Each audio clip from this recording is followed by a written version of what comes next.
And we, having approached the hour of 6:04 as advertised, let me first, pursuant to the open meeting law, any person may make an audio or video recording of this public meeting or may transmit the meeting through any medium. Attendees are therefore advised that such recordings or transmissions are being made, whether perceived or unperceived, by those present and are deemed acknowledged and permissible. And with no further ado, I would ask item number 1, citizen input. Do we have any citizen input?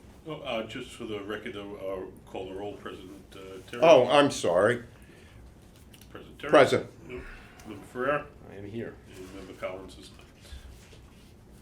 Now we can, Yep, no citizens in.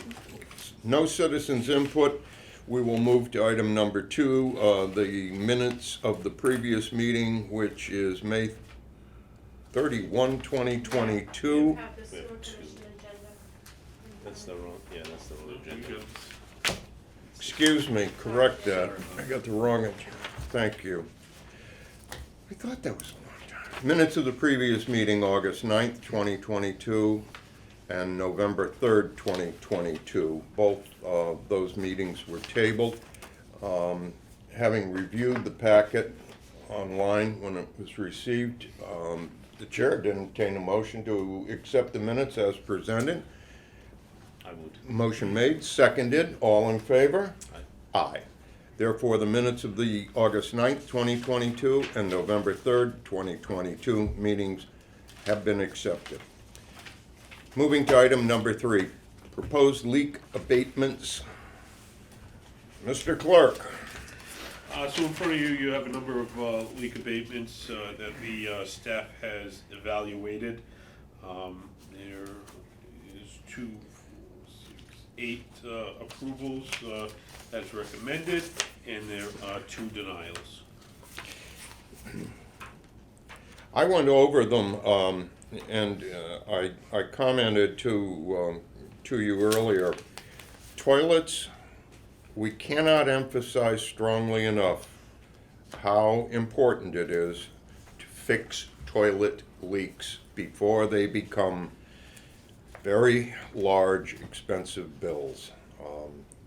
I reviewed the adjustments and the histories of all of the accounts, and I would state that I find no problems whatsoever with the appeals that have been approved and the 2 denials. So with no further ado, I would make a motion to accept the, to accept the abatements as okay, listed. I'll second that and second the motion. In favor?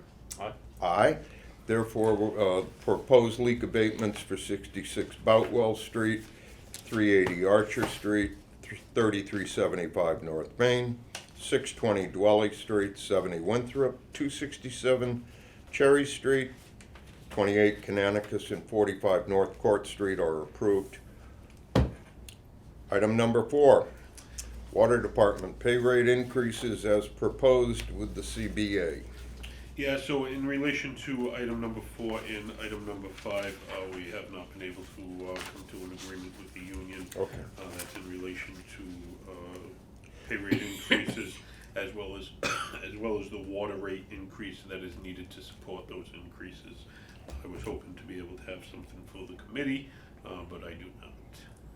So we don't need to take any action on items 4 or 5, and we'll just pass along to item number 6, which is Phase 22 lead service replacement loan order in the amount of $4,675,000. Yeah, so as the board knows from the last meeting, the ACOP that was approved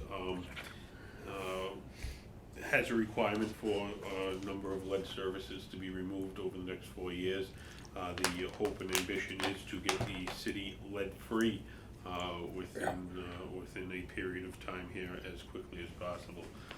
This loan order is one of the first steps, as I laid out. the first 4 years of the ACOP has a roughly about a $17 million spending plan, with a portion of that coming from grants, as well as this loan order, Phase 22 lead service replacement loan order. The loan order is in the amount of $4,675,000.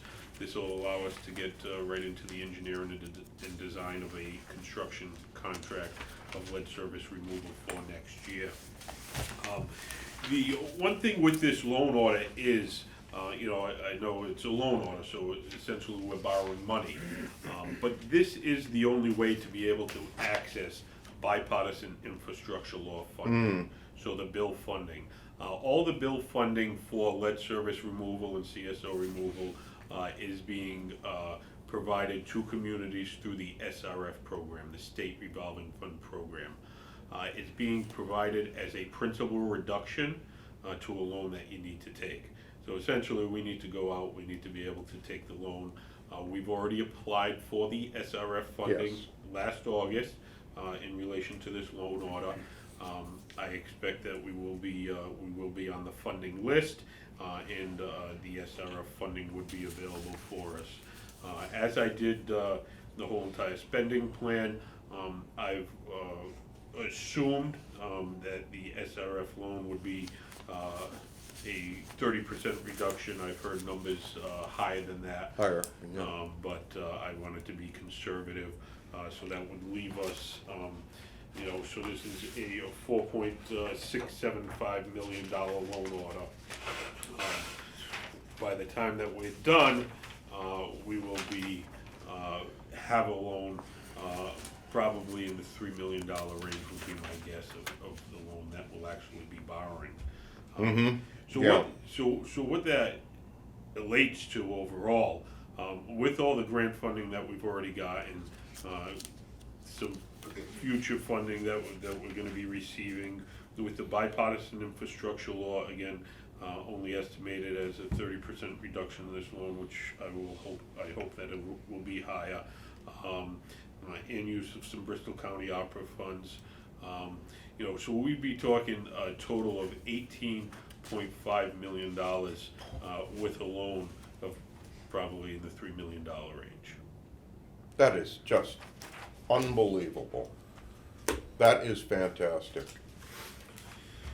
Yeah, it's a Job well done. Thank you. Wow. I mean, when you stop and think about that, you just said we're getting almost $18 million for three. Great use of grants, great use of resources. Fantastic. Yeah, we're lucky. Right now it is a good time for the grants and the different types of funding, especially in relation to lead service. Again, this loan order also allows us to access that bipartisan infrastructure law funding. That we easily could have been on the hook for the whole thing, because as we have said out ad nauseum here, the federal government is dead serious about getting this lead out. The state is dead serious about it. Through the efforts of the department in seeking out grants, we're going to be able to do $18 million worth of work that we have to complete. There's no choice here. Correct. And we're only going to pay $3 million. That's a deal made in heaven. Excellent job. Thank you so much, Paul, for your efforts on this. Thank you.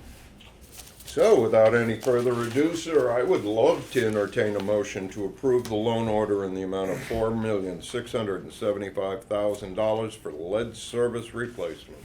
I will make a motion. I will second that. I think we are unanimous. I unanimously approve. All in favor? Aye. Aye. Oh, man, that's great. Item number 7, Woodward and Curran proposal for lead pipe inventory, public engagement grant. Yep, so this is a a grant that we received from EPA Region 1, one of the grants that is contributing. Another grant, well done. It's contributing to that over $18 million going towards lead service removal. But this is a contract with Woodward and Curran to move the L-pipe, as it's called, Yep. lead pipe inventory and public engagement grant forward. This grant, what it's gonna do is allow us to be able to do a lead service inventory tool, as well as public education. Everything that we were awarded this grant for is required through the revised lead and copper rule. Yes. Which takes effect October 16th, 2024. So this is gonna put us well ahead of the game and not cost our ratepayers anything to do that. This is going to be a heck of a tool for the department going forward. Not only is it going to help you with lead service abatement and identification first and then replacement, but we're going to have, for the first time, an electronic medium with all of our service information on it. So then we can tie our meters and our billing, this is great. And a grant, again, this is not costing the ratepayers anything. We're getting this because of the efforts to secure these grants. They don't just fall down from heaven. You gotta go after them. It takes diligence by the staff, chasing these things, writing the proposals. We don't have a grant writer in-house, so this is done in-house. Well done. Excellent job. Yeah, so we do use the services of the city's grant writer and the administration, so I just want to, Well, they are huge. they're a huge asset, but a lot of this effort has to be originated here. The amount of documentation that has to be gathered, all of that. Yeah, I appreciate greatly the services of the city's grant writer, and without them, we wouldn't be where we are. But our staff has done a hell of a job on this. Thank you. So, we have a total of a proposal for the lead pipe inventory and public engagement grant of $100,000. The chair would entertain a motion to approve and move forward. And it's seconded. All in favor? Aye. Updates on ongoing projects. Since we were so close to the last meeting, there wasn't any major updates. Okay. So I didn't prepare anything. Projects are ongoing. Water main replacement was completed on Atlantic Boulevard. They're finishing tying over services. They did down a there. heck of a job over on Brighton Avenue. I just, sorry to interrupt, when you were thinking about ongoing, Yeah, that issue on Brighton Avenue, the patch, the patch that was done was a good job. You know, that was a very interesting circumstance that we had out there. say the least. With the contaminants in the ground and the emergency contracting that we had to do to get a bypass contractor on site to hook people up for that night. You know, we were in full contact with DEP through the whole entire process, but everything went through, and eventually we were able to properly scour that main, test it, and be able to put it back in service. So about 22 homes had to go on bypass on that one, yeah, Yeah. So, excellent. yeah, and that was due to subsurface contamination that was uncovered when we dug to the main. You're lucky. Tough area. Therefore, item 8 passes by. Item number 9, other potential matters. Is there anything other come before the board? Hearing none. Make a motion to adjourn? And I'd second that motion. All in favor? Aye. Aye. Thank you.